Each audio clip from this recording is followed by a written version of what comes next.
se habla de crear un gran pacto que permita superar las trabas que han impedido que la República Dominicana esté creando una clase obrera. Porque nuestro bendito problema, señores, parte del hecho de que nuestra actividad productiva no está creando una clase obrera. Crear clase obrera no es crear gente con ocupación, que la economía dominicana tiene más de un 56% de ocupados que están en la informalidad. Eso no es clase obrera. Eso no es clase obrera. Entonces, el bendito problema de la economía dominicana arranca porque no está creando una clase obrera. Y si no hay clase obrera, no hay clase media.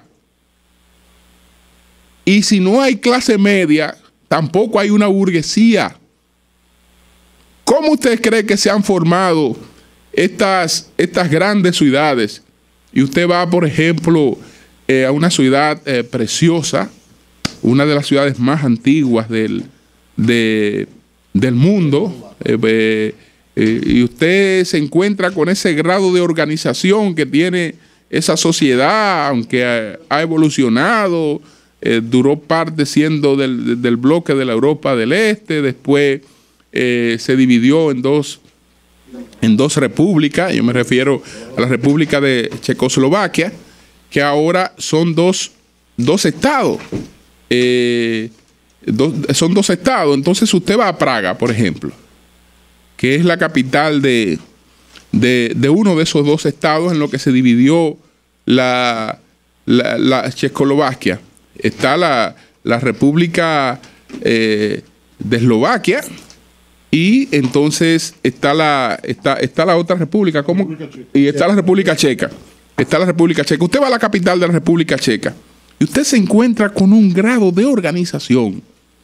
Y usted dice, bueno, pero qué bueno que es un país que pudo desarrollar clase media, porque solamente un grado de organización así se da donde un país ha podido desarrollar clase media. Pero ¿de dónde nace la clase media?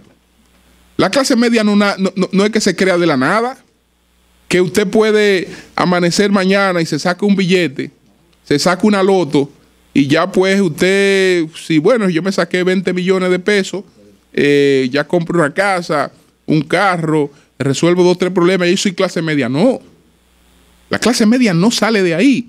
La clase media sale de la clase obrera. Todas esas ciudades europeas son grandes, y Danilo lo explicaba en una vez, porque el proletariado no es más que el campesino desocupado que emigra hacia las ciudades. Ahora, cuando ese campesino desocupado emigra hacia las ciudades, esas ciudades tienen una actividad productiva que le permiten incorporarse a la clase obrera. Es decir, en vez de venir ese campesino a esas ciudades a formar cinturones de miseria, ese campesino viene y evoluciona hacia la actividad industrial.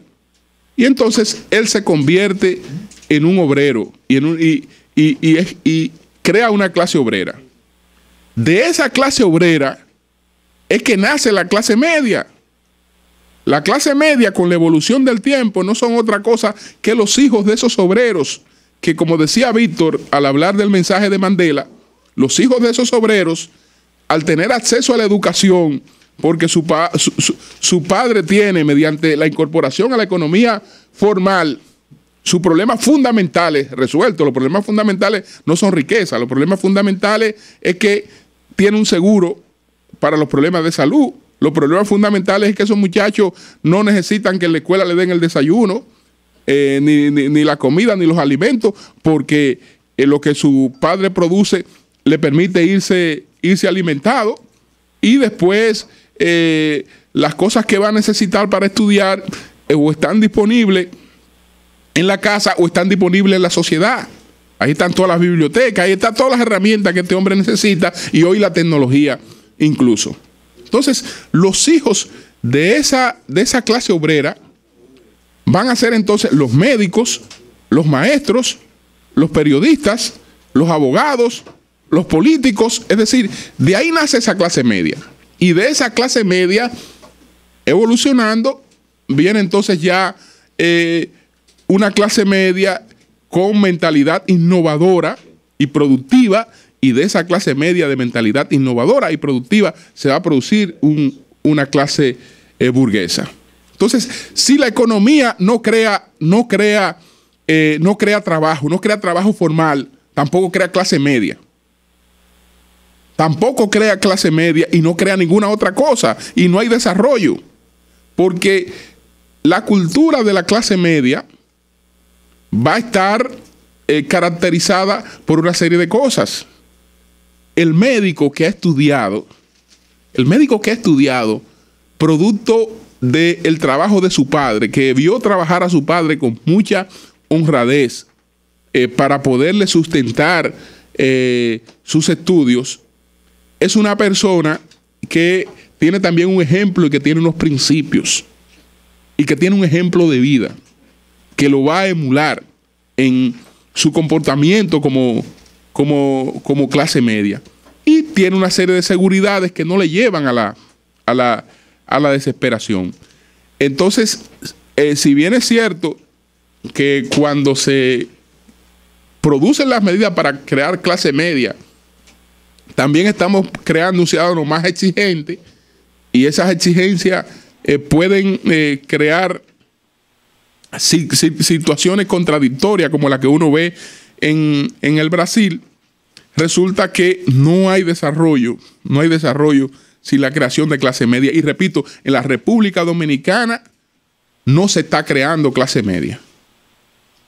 No se está creando clase media porque no se está creando clase obrera. Y no hay posibilidad de crear clase obrera en las condiciones en las que estamos en la República Dominicana. Y cuando hablo de obrero, repito, hablo de gente incorporada a la economía formal, con todas las garantías de la economía formal, que es la que puede seguir reproduciendo otras cosas y otros ejemplos en la sociedad. Bueno, tenemos, señores, la actividad, la convocatoria mañana del Comité Ejecutivo Nacional del Partido Revolucionario Dominicano. Y hay una serie de advertencias. El sector de Hipólito Mejía ha responsabilizado al gobierno y al PLD y a Miguel Vargas de lo que pueda pasar mañana. Bueno, ya el gobierno lo sabe. El gobierno debe evitar desórdenes ahí, porque van a tratar de darle la responsabilidad política de lo que pueda pasar ahí, si ahí se presentan desórdenes. Entonces, el gobierno tiene todos los mecanismos para evitar que ahí se produzcan desórdenes. El gobierno no se tiene que meter en el pleito del PRD, eso es otra cosa. Ahora, en la garantía del orden público sí. En la garantía del orden público sí tiene que meterse el gobierno. Y para garantizar el orden público sí hay que demostrar que hay gobierno. ¿Por qué? Porque si un sector es capaz de desafiar a la autoridad por un tema que parece de terceros, después lo harán por temas que no parezcan tan de terceros, porque lo importante es que se ha demostrado que la autoridad puede ser desafiada.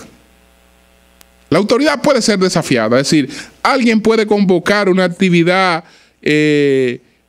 pública o privada, otro sector se puede dar el lujo de decir aquí hacemos un desorden mayúsculo y no pasa nada. Porque no hay orden, porque nos vamos a cruzar de brazos cruzados. No, hagan sus reclamos, todo lo que ustedes quieran, y resuelvan sus problemas de su partido ustedes. Ahora, la garantía del orden público es de la autoridad. Y ahí no puede haber lavado de manos. La garantía del orden público corresponde a la autoridad. Que el pleito del PRD corresponda al Tribunal Superior Electoral o a lo que ellos quieran, pero la garantía del orden público es una cosa en la que no se debe evadir responsabilidad. No se debe evadir responsabilidad en ese sentido. Por otra parte, el sector de Hipólito Mejía persiste en algo que es un error y que es una burla. ¿Cuál es el error? ¿Cuál es la burla? Hay varios de esos dirigentes que están expulsados o que están suspendidos. Y una persona suspendida en un partido no puede reclamar derecho en un partido. No puede reclamar derecho en un partido una persona que ha sido expulsada de un partido y reclamar derecho ante una instancia que ha ratificado esa decisión. Porque como que se cae de la mata que ahí hay una cosa que no tiene sentido. Entonces, si usted quiere hacer esos reclamos a lo que tiene derecho, ponga gente que tenga esos derechos a hacer esos reclamos. Porque de antemano usted lo está poniendo muy fácil. ¿Para qué? Para después el 2 días anterior va a un tribunal a decir que no cree en él, que está manipulado, que está manejado. Para entonces después presentarte otra vez con otra instancia. Pero tú no crees en esa instancia. Tú no crees en esa instancia. Incluso te burla cuando envía esa instancia un acto, ¿no?, que está suscrito por gente que tienen sus derechos o suspendidos o anulados en el sentido de que no forman parte de esa organización. No forman parte de esa organización. Entonces, ¿qué es lo que tú estás planteando? Instancias que de antemano mucho hace el Tribunal Superior Electoral con conocerla porque deberían ser inadmisibles. Deberían ser inadmisibles. Y yo no digo que en ese sector no haya gente que tenga derecho y que sea miembro del comité ejecutivo y que puedan hacer reclamos, pero pongan a esa gente a dar la cara. Andrés Bautista no es presidente en funciones del PRD. Andrés Bautista está expulsado del PRD. Y hasta que él no resuelva su problema de expulsión del PRD, él no puede suscribir ningún documento planteando derechos en un partido que lo ha expulsado. Ninguno. Y en el caso de Hipólito Mejía también.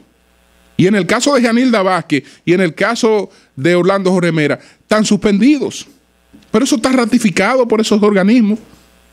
Entonces eso no tiene sentido. Es como ganas de actuar sin ir a ninguna parte. Es actuar para que no se haga nada. No se haga nada y que se mantenga la misma situación caótica, y sobre la situación caótica presionar un acuerdo o presionar una negociación. El ingeniero Miguel Vargas Maldonado está en la obligación de mostrar si tiene o no autoridad para hacer una convocatoria en el PRD o si puede llevar a cabo o no una convocatoria en el PRD. Y entonces ahí también estará desafiado.